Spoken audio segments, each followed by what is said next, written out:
দিনের গুরুত্বপূর্ণ সংবাদ, পাশাপাশি বিশেষ প্রতিবেদন, আর সেই সাথে থাকছে কিছু সংবাদের পরিপ্রেক্ষিতে বিশেষজ্ঞ মতামত। সাথে আছি সোনিয়া আফরিন নিশিতা।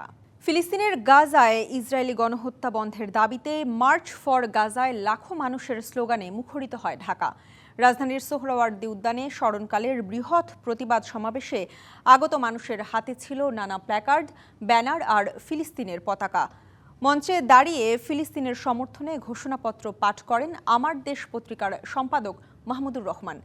ইসরায়েলের সঙ্গে সব চুক্তি বাতিল ও সম্পর্ক ছিন্ন করতে মুসলিম বিশ্বের নেতাদের প্রতি আহ্বান জানান আয়োজকরা।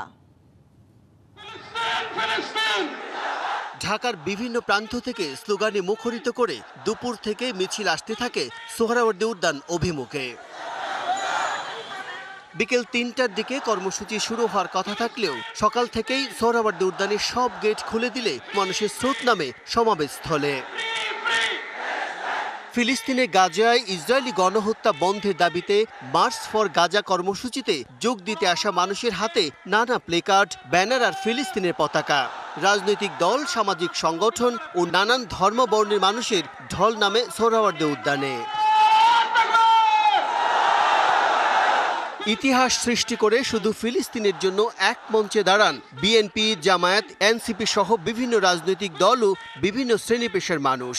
শামিল হন শিল্পী, কবি, বিভিন্ন সামাজিক যোগাযোগ মাধ্যমের জনপ্রিয় মুখ। দলমত নির্বিশেষে এক কাতারে এসে ইসরায়েলের গণহত্যা বন্ধে সাহসী উচ্চারণ করেন তারা। গাজায় গণহত্যা কেন? জাতিসংঘ জবাব চায়। গাজার মানুষদের বিরুদ্ধে জুলুম বন্ধের দাবিতে আমরা প্রত্যেকটা বাংলাদেশের মানুষ, ধর্ম, বর্ণ নির্বিশেষে আমরা প্রত্যেকে তাদের সাথে সংহতি প্রকাশ করছি। রাজধানীর ঐতিহাসিক সোহরাওয়ার্দী উদ্যানে আয়োজিত কর্মসূচির মূল মঞ্চে ফিলিস্তিনের সমর্থনে ঘোষণাপত্র পাঠ করেন আমার দেশ পত্রিকার সম্পাদক মাহমুদুর রহমান। মুসলিম উম্মার প্রতিনিধিত্বকারী সত্যনেতৃবৃন্দগণ দৃঢ়ভাবে আহ্বান জানায়, ইসরায়েলের সাথে অর্থনৈতিক, সামরিক ও কূটনৈতিক সকল সম্পর্ক অবিলম্বে ছিন্ন করতে হবে। অংশগ্রহণকারীরা ইসরায়েলের বর্বরতা রুখে দিতে বিশ্ব মুসলিমকে এক হওয়ার আহ্বান জানান।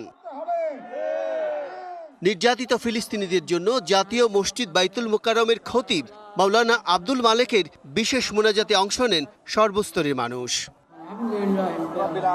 বিজন কুমার দাস, ডিবিসি নিউজ, ঢাকা।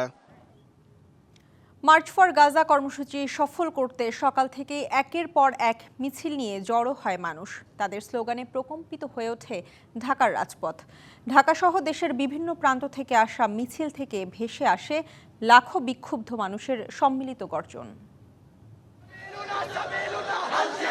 ফিলিস্তিনের সঙ্গে সংহতি প্রকাশ করতে ঢাকার সোহরাওয়ার্দী উদ্যানে অনুষ্ঠিত হয় মার্চ ফর গাজা কর্মসূচি। বিকেল 3:30টায় এই কর্মসূচি শুরু হওয়ার কথা থাকলেও সকাল থেকেই লোকে লোকারণ্য গোটা ঢাকা নগরী। এখানে আসা প্রায় সবার হাতে বাংলাদেশ ও ফিলিস্তিনের পতাকা। সবার লক্ষ্য সোহরাওয়ার্দী উদ্যান। সেখানে গাজার নিরস্ত্র জনগণের প্রতি সংহতি প্রকাশ, বিশ্ব জনমত গঠন এবং মানবিক মূল্যবোধের পক্ষে সোচ্চার হওয়ার আহ্বান। ফিলিস্তিনির কোনো একটি মানুষের উপরে গুলি চালানো হয়, আমরা বাংলাদেশ থেকে পায়ে হেঁটে হলেও আমরা গাজায় গিয়ে ইসরায়েলের বিরুদ্ধে যুদ্ধ করব। আমরা ঐক্যবদ্ধভাবে যদি আমরা কোরআনকে আঁকড়ে ধরতে না পারি, ঐক্যবদ্ধভাবে যদি আমরা ভূমিকা রাখতে না পারি, তাহলে ইহুদিদের নির্মম নির্যাতন, নিপীড়নের শিকার আমাদেরকে হতে হবে। জাতিসংঘ যদি ভূমিকা রাখে ভালো, ওআইসি রাখলে আরও ভালো, না রাখলেও কোনো বেটাই ভূমিকা রাখা লাগবে না। আল্লাহই ব্যবস্থায় এই অভিশপ্ত ইহুদি জাতি বিশ্বের মানচিত্র থেকে হয় আল্লাহ তাআলা ইসরায়েলকে ধ্বংস করে দেক, আর নইলে হেদায়েত দান করুক। ফিলিস্তিনের মুসলমানদের উপর হামলা বন্ধের আহ্বান জানান দেশের সব শ্রেণী পেশার মানুষ। খিলগাঁও থেকে আসছি, আমরা পরিবারের সবাইকে নিয়ে আসছি, আমরা প্রতিবাদ জানাচ্ছি ইসরায়েলের পণ্য বয়কটের জন্য। দেশে শান্তি ফিরে আসুক, ইসরায়েলের পণ্য বন্ধ হোক। ইসরায়েলের পণ্য বয়কট করে আমরা ইসরায়েলের অর্থনীতিকে ধ্বংস করে দেব ইনশাআল্লাহ। Mohaiminul Khan Apu, DBC news, Dhaka. এ নিয়ে বিস্তারিত জানাতে বার্তা কক্ষ থেকে যুক্ত হয়েছেন স্টাফ রিপোর্টার ইকবাল অনিক। আমরা যুক্ত হচ্ছি তার সাথে।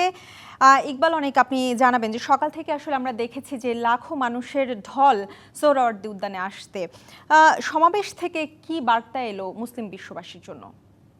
সেটা হচ্ছে যে সোহরাওয়ার্দী উদ্যানে যে মুসলিম ফিলিস্তিনে যে ইসরায়েলের যে গণহত্যার প্রতিবাদে কিন্তু আজকে সোহরাওয়ার্দী উদ্যানে সমাবেশ অনুষ্ঠিত হয়েছে। সেখানে কিন্তু একটি ঘোষণাপত্র পাঠ করা হয়েছে। সেই ঘোষণাপত্রে কিন্তু প্রথম যে দাবিটি ছিল যে ইসরায়েল যে গণহত্যা চালাচ্ছে ফিলিস্তিনে সেটি যাতে দ্রুত সময়ের মধ্যে বন্ধ করা যায় সে বিষয়টি কিন্তু এখানে উপলক্ষিত করা হয়েছে। এবং 1969 সালে যে একটি চুক্তি ছিল বা তাদের ভূখণ্ড দখল ছিল সেগুলো যাতে তাদেরকে ফেরত দেওয়া হয় সহ আরও বেশ কয়েকটি ঘোষণাপত্রে আরও দাবি ছিল।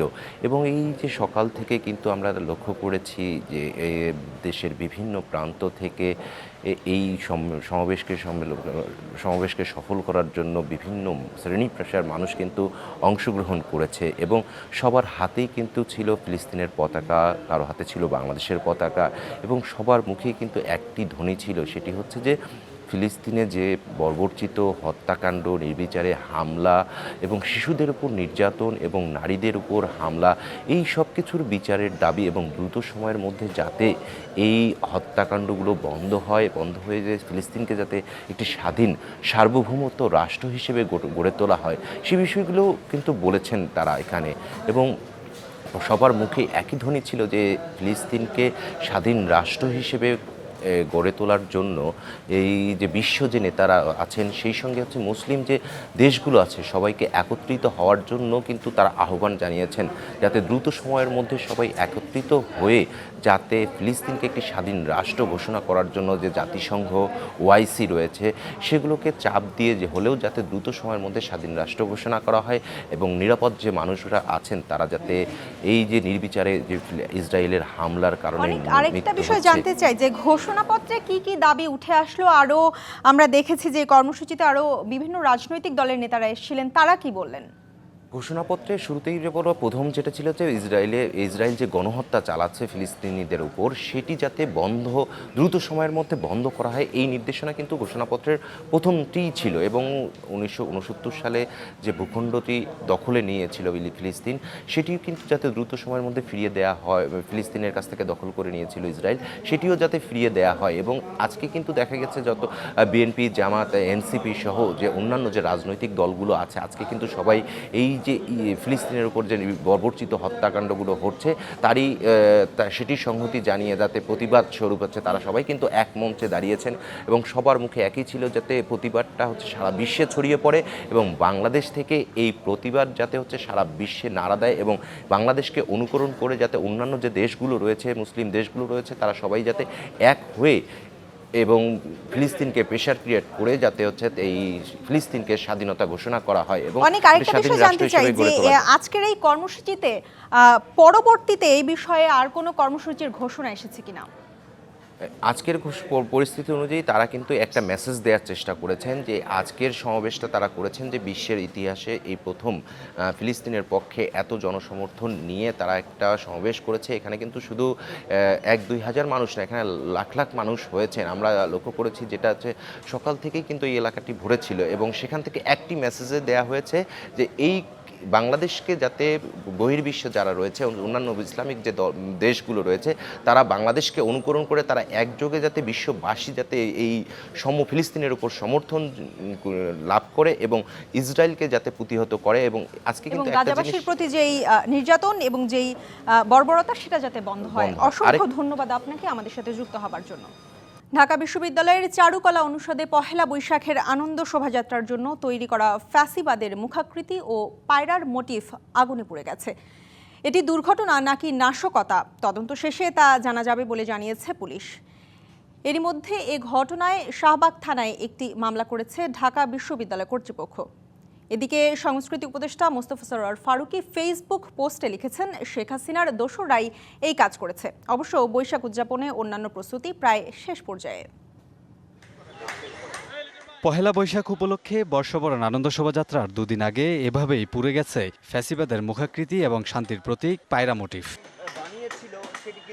পতিত স্বৈরাচারের প্রতিকৃতি হিসেবে বাঁশের নির্মিত ফ্যাসিবাদের মোটিফটি পুরোটাই পুড়ে ছাই, আর পোড়া ক্ষত নিয়ে দাঁড়িয়ে আছে পায়রা।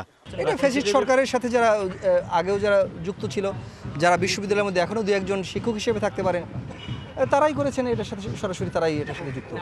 আগুনের খবর ছড়িয়ে পড়লে পরিদর্শন করেন আইনশৃঙ্খলা বাহিনীর সদস্যরা। ডিএমপির ফরেনসিক টিমও আসে নমুনা সংগ্রহের জন্য। আপাত দৃষ্টিতে দেখে যেটা মনে হচ্ছে এটা কোনো অ্যাক্সিডেন্টাল না, কেউ ইন্টেনশনালি এটা করছে, এইটুকু আমরা নিশ্চিত। তো আপনারা দেখতেছেন চতুর্পাশে এখানে প্রচুর ক্যামেরা আছে। আমরা আমাদের যে ইনভেস্টিগেটিং টিম তারা আসতেছে, আমরা ওই যে ডিজিটাল যে রেকর্ডগুলো হয় ওইটা আমরা নিব, ফরেনসিক করব, আমরা এটা ডিটেকশন করে ফেলবো ইনশাআল্লাহ। আগুনের ঘটনায় শাহবাগ থানায় মামলার পাশাপাশি তদন্ত কমিটি গঠন করেছে ঢাকা বিশ্ববিদ্যালয় কর্তৃপক্ষ। কাপুরুষের মতো গোপনে এসে এই সাবোটেজটা করেছে এবং আপনারাও দেখেছেন যে মোটিভটা আগুন লেগেছে তাতে বোঝা যায় যে উদ্দেশ্য প্রণোদিতভাবে এই মোটিভটা যাতে র্যালিতে না যায় সেই উদ্দেশ্যেই করা হয়েছে। যারা এর প্রতিবাদ বিরোধিতা করেছেন এবং এটাকে ভণ্ডুল করার চেষ্টা করেছেন তাদের সংশ্লিষ্টতা থাকা অস্বাভাবিক কিছু নয়, তবে এটি নিশ্চিত করে তদন্ত ছাড়া বলা এটা সমীচীন হবে না, বলা সম্ভব না। প্রক্টর জানান 40 ঘন্টার ব্যবধানে মোটিভ দুটি পুনর্নির্মাণের বিষয়ে সিদ্ধান্ত দেবেন চারুকলা শিল্পীরা। পাশাপাশি নববর্ষের ঐক্যতান, ফ্যাসিবাদের অবসান স্লোগানে পহেলা বৈশাখের আনন্দ শোভাযাত্রার শেষ মুহূর্তের কাজ চলছে। এদিকে সিলেটের সার্কিট হাউসে এক অনুষ্ঠানে সংস্কৃতি বিষয়ক উপদেষ্টা মোস্তফা সরোয়ার ফারুকী বলেন, বৈশাখের শোভাযাত্রার অনুষঙ্গ ফ্যাসিবাদের অনুসারীরা পুড়িয়েছে। এটা স্পষ্টতই জুলাই পরবর্তী সময়ে জুলাইকে চ্যালেঞ্জ করে ফ্যাসিবাদের দোসরদের করা কাজ বলে আমরা মনে করছি। যখন এটা পুড়িয়ে দিতে যায় তখন বুঝতে হবে যে এটার পিছনে একটা সংঘবদ্ধ শক্তি কাজ করছে। Kamrul Hasan, DBC news, Dhaka. এ নিয়েও বিস্তারিত জানাতে বার্তা কক্ষ থেকে যুক্ত হয়েছেন স্টাফ রিপোর্টার কামরুল হাসান। কামরুল, আপনার কাছে জানতে চাই যে ঘটনার প্রায় 12 ঘন্টা পেরিয়ে গেল, এখন পর্যন্ত কাউকে শনাক্ত করা গেল কিনা, আর জানা গেছে যে এই ঘটনায় মামলা হয়েছে, এ বিষয়ে বিস্তারিত জানতে চাই আপনার কাছে। ঈশিতা, আজকে ভোর 5:30টার দিকে চারুকলা ইনস্টিটিউটে যে মোটিভ জ্বালানোর যে ঘটনা, সেই ঘটনায় আজ বিকেল 5:30টার দিকে কিন্তু শাহবাগ থানায় অজ্ঞাতনামা আসামি করে কিন্তু একটি মামলা হয়েছে বলে আমরা জানতে পেরেছি কিছুক্ষণ আগেই। যদিও কাদেরকে এই মামলায় আসামি করা হয়েছে এই বিষয়ে আসলে নিশ্চিতভাবে এখনও বলা যায় না, তবে ঢাকা বিশ্ববিদ্যালয় কর্তৃপক্ষ যেটি বলছে যে তারা এই বিষয়ে বেশ সোচ্চার। আমি আজকে সারাদিন কিন্তু এই ঘটনাটি কভার করেছি এবং সেখানে চারুকলা অনুষদের ডিন, বিশ্ববিদ্যালয়ের প্রক্টর সহ যারা দায়িত্বশীল যারা ছিলেন তারা সবাই কিন্তু এসেছেন, তারা আমাদের সাথে কথা বলেছেন। একটু জানাবো, বিশ্ববিদ্যালয়ের প্রক্টর সাইফুদ্দিন আহমেদ আমাদেরকে যেটি বলেছেন যে এই ঘটনাটি একেবারে অনাকাঙ্ক্ষিত, অনভিপ্রেত একটি ঘটনা ছিল তাদের কাছে। তারা কোনোভাবেই আসলে এই ঘটনার জন্য প্রস্তুত ছিলেন না বা এই ধরনের ঘটনা ঘটতে পারে আজ করতে পারেননি তারা। তারা যেটি বলছেন, বিশ্ববিদ্যালয়ের প্রক্টর যে বিষয়টি আমাদেরকে জানিয়েছেন যে কোনো মূল্যেই হোক এই বর্ষবরণের অনুষ্ঠানকে যারা থামিয়ে দেওয়ার চেষ্টা করছে বা বাধাগ্রস্ত করার চেষ্টা করছে এটি কোনোভাবেই সফল হবে না। তারা কিন্তু এটি যে কোনো মূল্যে এই বর্ষবরণের যে আয়োজন সেটি কিন্তু তারা পালন করবে। পাশাপাশি আরেকটু বিষয় জানাতে চাই যে এই মামলার যে সংক্রান্ত যে বিষয়টি অথবা পুলিশের যে ভূমিকাটি, পুলিশ কিন্তু এই বিষয়ে বেশ কঠোর অবস্থানে রয়েছে আমরা জানতে পেরেছি। যখন আমরা ওই ঘটনাস্থলেই ছিলাম তখন কিন্তু পুলিশের অতিরিক্ত কমিশনার এসেছিলেন সেখানে, ক্রাইম অ্যান্ড অপারেশনের যিনি দায়িত্বে আছেন তিনি এসে কিন্তু গণমাধ্যমের সঙ্গে কথা বলেছেন। আর তিনি যেটি আমাদেরকে জানিয়েছেন যে এটি আসলে যারা মূলত ফ্যাসিবাদের পক্ষে যারা এই ধরনের পরিস্থিতি মনে প্রাণে ধারণ করেন তারাই আসলে এই ধরনের একটি ঘটনা ঘটিয়েছে। এবং পুলিশ কিন্তু যেটি বলছে যে তারা ঘটনাস্থল থেকে কিন্তু সিসিটিভি ফুটেজ সংগ্রহ করেছে এবং সেই সিসিটিভি ফুটেজগুলোকে তারা বিশ্লেষণ করে আসলে দেখছে যে কে ঘটিয়েছে। একটু জানাবো, বিশেষ করে যে সিসিটিভি ফুটেজ পাওয়া গেছে সেই ফুটেজের বিষয়ে কিন্তু আমাদের সঙ্গে কথা বলেছেন ঢাকা বিশ্ববিদ্যালয়ের প্রক্টর সাইফুদ্দিন আহমেদ স্যার।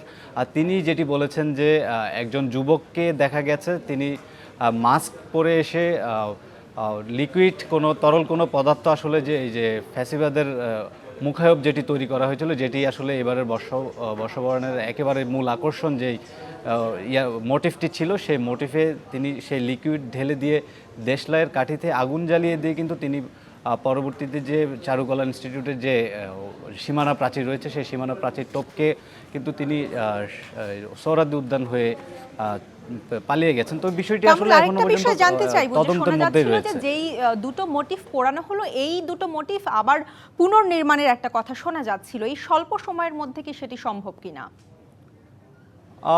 এটি আসলে ঢাকা বিশ্ববিদ্যালয়ের প্রক্টর স্যার যেটি আমাদেরকে জানিয়েছেন, আসলে দীর্ঘদিন ধরেই কিন্তু তারা চেষ্টা করে এই মোটিভটি বানিয়েছেন। এটি আসলে স্বাভাবিকভাবে এটি কিন্তু বেশ শ্রমসাধ্য এবং সময়সাধ্য, একাধারেই বেশ কষ্টসাধ্য একটি কাজ। তো সেই ক্ষেত্রে আসলে এই মোটিভটি বানানো এই মুহূর্তে সম্ভব কিনা সেই বিষয়ে স্পষ্টতর কোনো বক্তব্য কিন্তু ঢাকা বিশ্ববিদ্যালয়ের প্রক্টর রাখেননি। তিনি যেটি বলেছেন যে এই বর্ষবরণের আর মাত্র 40 ঘন্টা সময় রয়েছে। তো সেই ক্ষেত্রে আসলে যদি এই মোটিভ নির্মাণের সাথে যেই শিল্পীরা রয়েছে, অর্থাৎ যারা এই মোটিভটি বানিয়েছে, তারা যদি সক্ষম হয় সেক্ষেত্রে হয়তো বা এটি বানানো যেতে পারে। তাহলে বলাই যায় যে বিষয়টি একেবারেই চারুকলার যে শিল্পীরা রয়েছে, শিল্পীরা নির্মাণ কাজের সঙ্গে যারা ছিলেন তারা যদি চেষ্টা করেন, হয়তোবা তারা যদি পারেন, সেক্ষেত্রে হয়তোবা নতুন করে এই মোটিভটি আবারও তৈরি করা হতে পারে। কামরুল হাসান, আপনাকে অসংখ্য ধন্যবাদ আমাদের সাথে যুক্ত হবার জন্য। দেশের প্রতি 96,000 মানুষের জন্য বিচারকের সংখ্যা মাত্র একজন, আর মামলা জটের সংখ্যা 45 লাখের বেশি। উদ্বেগজনক এমন পরিসংখ্যান দিয়ে আইনজীবীরা বলছেন, বিচারকের সংখ্যা না বাড়ালে বিচার প্রার্থীদের ভোগান্তি কমানো যাবে না। সংকট উত্তরণের জুডিশিয়ারির পাশাপাশি বিচার বিভাগের জন্য পর্যাপ্ত বরাদ্দ বাড়ানোর পরামর্শ দেন তারা। মিজান আহমেদের প্রতিবেদন। রেকর্ড রুমে বিচার প্রার্থীদের দীর্ঘশ্বাস, এভাবেই ফাইল চাপা হয়ে থাকে বছরের পর বছর।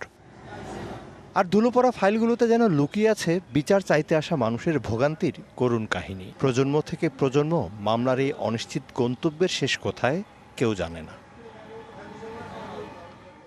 পরিসংখ্যান বলছে 2024 সালে আদালতে মামলা জট বেড়েছে 2,17,004টি। এর মধ্যে শেষ 6 মাসে বেড়েছে 1,35,641টি। দেশের সব আদালতে বর্তমানে মামলার সংখ্যা 45,16,603টি। মামলা বাড়ার এই তথ্য অনুযায়ী এ হার গত এক যুগে সর্বোচ্চ। বর্তমানে আপিল বিভাগে বিচারাধীন মামলার সংখ্যা 31,120টি। উচ্চ আদালতে বিচারাধীন মামলার সংখ্যা 5,89,651টি। আর অধস্তন আদালতে বিচারাধীন মামলার সংখ্যা 38,95,832টি। তথ্য অনুযায়ী মামলার এই পাহাড় ডিঙাতে উচ্চ আদালতে বর্তমানে 99 জন বিচারপতি রয়েছেন। অন্যদিকে অধস্তন আদালতে কর্মরত বিচারকের সংখ্যা 2,149 জন। এমন বাস্তবতায় মামলা জট নিরসনে দক্ষ বিচারপতি নিয়োগ দেওয়া প্রয়োজন বলে মত দেন আইনজীবী। যে পরিমাণ মামলার জট নিম্ন আদালতে উচ্চ আদালতে আছে, আর যে পরিমাণ বিচারক আমাদের আছে, এরা যদি 24 ঘন্টা সপ্তাহে 7 দিনও কাজ করে, তবুও এই মামলার জট শেষ পর্যন্ত কমাতে পারবে না। একজনের ঘাড়ে 96,000 মানুষের বিচারে সকল কমপ্লেন পড়ে। এটি মানবিকভাবে কোনো ব্যক্তি বিশেষের পক্ষে সম্ভব নয়। আইনজীবীদের মতে বিচার বিভাগীয় উন্নয়নের প্রয়োজন উপযুক্ত বরাদ্দ। ভুয়া মামলা করার উপদেশ দিলে লাইসেন্স যায় ব্যারিস্টার সলিসিটারের। আমাদের বার কাউন্সিল এই ধরনের কোনো পদক্ষেপ এই যাবৎ নিয়েছেন কিনা আমি জানি না। অ্যাডমিনিস্ট্রেশনের জন্য 47% টোটাল বাজেটে ব্যয় হয়, আইন আদালতের জন্য ব্যয় হয় 0.34%। বিচার বিভাগের গতিশীলতা বাড়াতে জুডিশিয়ারির গুরুত্ব তুলে ধরেন তারা। অ্যানালগ সিস্টেমে আমরা চালাচ্ছি, ডিজিটালে যায়নি। যদি ডিজিটালে যাওয়া হয় 50% কমে যাবে। যদি কোনো পক্ষ অ্যাডজন করে, সে কস্ট দিতে হবে দুই পক্ষকে। কস্ট যদি ইম্পোজ করা হয়, তাহলে মামলার জট কত দ্রুত কমবে। অর্থাৎ আমরা যতই চিৎকার করি, এই ব্যারোমিটারগুলো নির্ধারণ না করে ব্যারোমিটারগুলোর উপর অ্যাড্রেস যদি না করা হয়, তাহলে মামলার জট কমবে না। যার যে লাইনে এক্সপার্টিজ আছে তাকে সেই লাইনে বিচার করার ক্ষমতা দেওয়া উচিত। জুডিশিয়াল মেকানিজমটাকে এস্টাবলিশ করা, যেন ম্যানেজমেন্টটা ঠিক হয়। অতি দ্রুত নিম্ন আদালতের সচিবালয় প্রতিষ্ঠা করে দেওয়া উচিত, বিচার বিভাগীয় সচিবালয় আলাদা করে দেওয়া উচিত, যেন তারা নিজেরাই নিজেদের ম্যান পাওয়ার প্ল্যান করতে পারে। আইনের শাসন প্রতিষ্ঠায় বিচার বিভাগের গতিশীলতা সবচেয়ে অগ্রাধিকার প্রাপ্ত বিষয় হিসেবে গ্রহণ করা উচিত বলেও মত দেন আইনজীবীরা। Mizan Ahmed, DBC news, Dhaka. Click ceiling fan, বিভিন্ন মডেলের কত ডিজাইন, এতে আছে ইউনিক ডিজাইনের অ্যালুমিনিয়াম ব্লেড, তাই বাতাস ছড়ায় প্রতিটি কোণায়। ক্লিক ফ্যান, প্রশান্তির হাওয়া ছড়িয়ে যাবে সবখানে। এবার দেখবেন দেশের আইন শৃঙ্খলা পরিস্থিতি নিয়ে ডিবিসি নিউজের ধারাবাহিক প্রতিবেদনের 5ম পর্ব। আজ দেখবেন ময়মনসিংহ বিভাগের খবর। খুন, ধর্ষণ, অপহরণ আর ডাকাতির মতো অপরাধের ঘটনায় উৎকণ্ঠায় ময়মনসিংহ বিভাগের 4 জেলার মানুষ। আগস্ট পরবর্তী 6 মাসে 36 থানায় মামলা হয়েছে 4,591টি। যদিও পুলিশের তথ্য বলছে এই সংখ্যাটা আওয়ামী লীগ সরকারের শেষ 6 মাসের তুলনায় 2,069টি কম। নাগরিক সংগঠনগুলোর দাবি, মামলার সংখ্যা কমলেও বেড়েছে নৃশংসতার মাত্রা। তারা বলছেন, সামাজিক শৃঙ্খলা রক্ষার চেয়ে পুলিশ রাজনৈতিক বিষয়ে বেশি মনোযোগী হওয়ায় বেপরোয়া অপরাধীরা।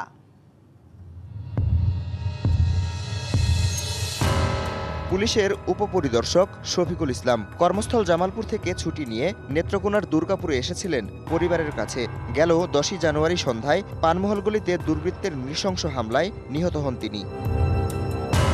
ময়মনসিংহের গৌরীপুরে এক বৃদ্ধের কাছে যৌন নিপীড়নের শিকার হয় 4 বছরের শিশু। এর রেশ কাটতে না কাটতেই ফুলবাড়িয়ায় প্রতিবন্ধী শিশু এবং মুক্তাগাছায় কবিরাজের কাছে চিকিৎসা নিতে গিয়ে ধর্ষণের শিকার হন এক নারী। 2রা জানুয়ারি জামালপুরের দেওয়ানগঞ্জে গোয়েন্দা পুলিশ পরিচয়ে ডাকাতি হয় ব্যবসায়ীর বাড়িতে। আর ইসলামপুরে ডাকাতির প্রস্তুতির সময় গণপিটুনিতে প্রাণ যায় একজনের। খুন, ধর্ষণ, ডাকাতি ছাড়াও অপহরণ, ছিনতাই, চুরি ও মব সহিংসতার মতো ঘটনা অহরহ ঘটছে। তবে পুলিশের তথ্য বলছে 2024 সালের আগস্ট থেকে চলতি বছরের জানুয়ারি পর্যন্ত ময়মনসিংহ বিভাগে বিভিন্ন অভিযোগে মামলা হয়েছে 4591টি, যা আওয়ামী লীগ সরকারের শেষ 6 মাসের তুলনায় 2069টি কম। নাগরিক সংগঠনগুলোর নেতারা বলছেন, আগস্ট পরবর্তী সময়ে উদ্বেগজনকভাবে বেড়েছে অপরাধমূলক কর্মকাণ্ড। পুলিশ বাহিনীকে দেখেছি যে তারা সামাজিক শৃঙ্খলা রক্ষার চাইতে রাজনৈতিক অভিযান বেশি পরিচালনা করছেন এবং সেখানে তারা কোনো ধরনের অভিযানে যান না এবং কোনো পরিস্থিতি মোকাবেলা করেন না। খুন, ধর্ষণ এটি যে কোনো সময়ের তুলনায় বেড়েছে। আগস্টের পরে পুলিশ ছিলই না, এখন কিছুটা তারা অফিসিয়ালি অ্যাক্টিভ হয়েছেন, কিন্তু যে পরিমাণ অ্যাক্টিভ হওয়ার কথা সেই পরিমাণ অ্যাক্টিভ হন নাই। ফলে আমরা সামগ্রিক পরিস্থিতি বাংলাদেশের এক কথায় বলতে পারি যে আইন শৃঙ্খলা পরিস্থিতি অবনতি হয়েছে। আগস্ট পরবর্তী সময়ে সব অপরাধ নথিভুক্ত করে আইনি ব্যবস্থা নেওয়ার পাশাপাশি ভাবমূর্তি উন্নয়নেও কাজ করছে পুলিশ। জনগণের সাথে পুলিশের একটা সম্পর্ক বিল্ড আপ করা, আর আরেকটি হচ্ছে যে পুলিশের যে ডিমোরালাইজেশন, এটাকে আপ করা। এই দুইটা বিষয়ের উপরে কিন্তু আমরা কাজ করেছি। মামলা বাড়ছে, এখন আমরা মামলা হাইড করছি না। যে মামলা হচ্ছে বা যে ধরনের ক্রাইম হচ্ছে, এই ক্রাইমগুলোকে আমরা ডকুমেন্টেড করে আমরা এগুলোকে তদন্ত করে আমরা আইনের আওতায় তাদেরকে দিচ্ছি। এটি হচ্ছে আইনের শাসন। অপরাধ নিয়ন্ত্রণে মামলার দীর্ঘসূত্রতা কমিয়ে আনা এবং বিচার নিশ্চিতে প্রশাসনের তৎপরতা বাড়ানোর তাগিদ আইনজীবীদের। এনে দীর্ঘসূত্রিতা যেটা হয়, বাদী সাক্ষী যদি না আসে, এখানে তো আমরা কিছু করতে পারবো না। সেই জন্য পুলিশের যে যারা আছেন দায়িত্ব ওয়ারেন্টগুলি ইস্যু করা, ওয়ারেন্ট এক্সিকিউট করা, অর্থাৎ সাক্ষীকে বলা যে আপনারা আসেন বা তারিখ মতো সাক্ষী আদালতে হাজির করা, এটা প্রশাসনের দায়িত্ব।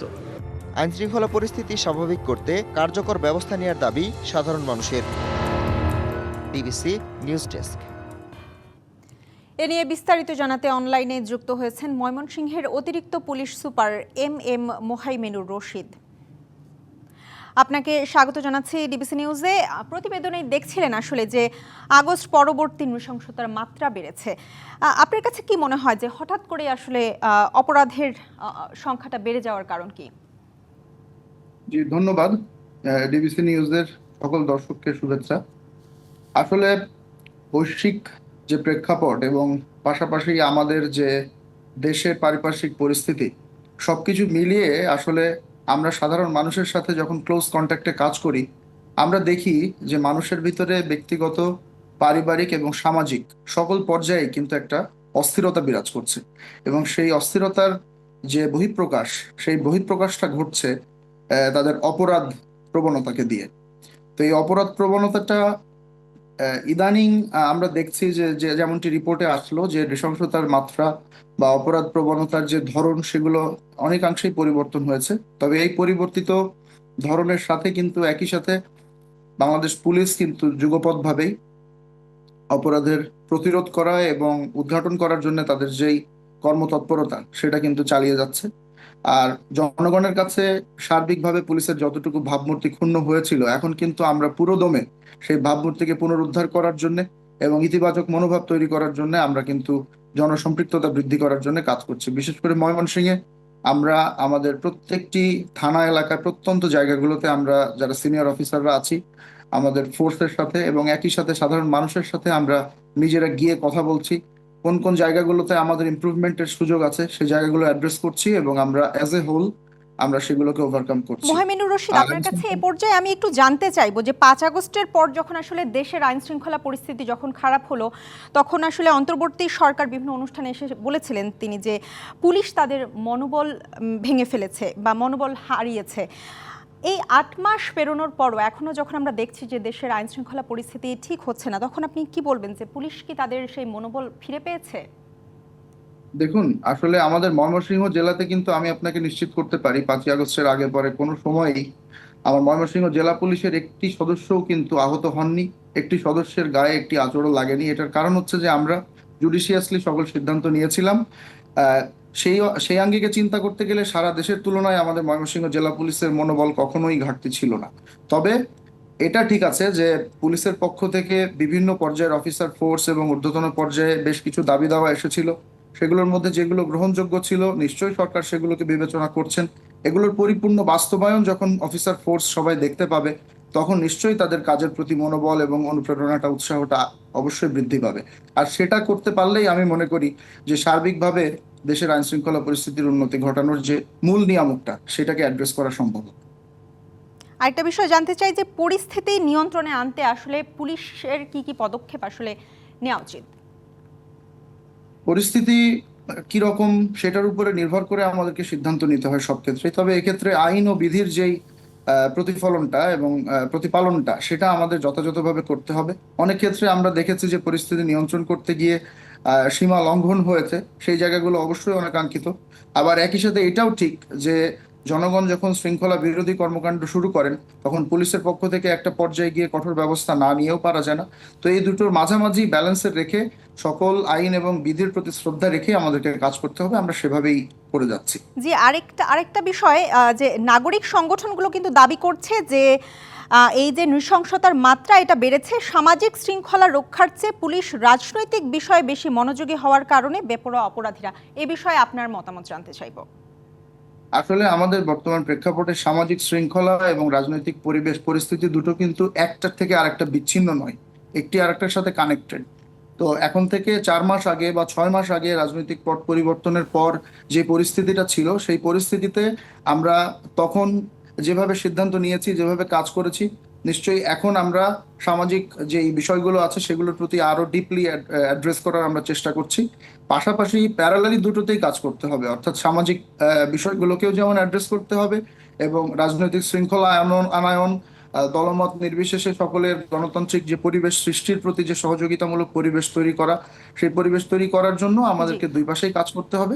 জি, অসংখ্য ধন্যবাদ মোহাইমিনুর রশিদ আপনাকে আমাদের সাথে যুক্ত হবার জন্য। জি, আপনাকেও ধন্যবাদ। ডিবিসির নির্বাচিত সংবাদে এই ছিল এখনকার মতো। ডিবিসি নিউজের সংবাদগুলো পড়তে ভিজিট করুন dbcnews.tv আর ভিজিট করুন ডিবিসি নিউজের ফেসবুক পেজ এবং ইউটিউব চ্যানেল। ডিবিসির সঙ্গেই থাকুন।